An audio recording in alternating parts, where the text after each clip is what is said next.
আর খাবো না সিগারেট বিড়ি। এসো আজ হইতে প্রতিজ্ঞা করি, আর খাবো না সিগারেট বিড়ি। ধূমপানেরই কারণে রোগ ব্যাধি হয় জীবনে, ধূমপানেরই কারণে রোগ ব্যাধি হয় জীবনে। মাঝপথে থামিয়া যাবে,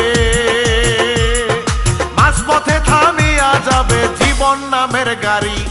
আর খাবো না সিগারেট বিড়ি। এসো আজ হইতে প্রতিজ্ঞা করি, আর খাবো না সিগারেট বিড়ি।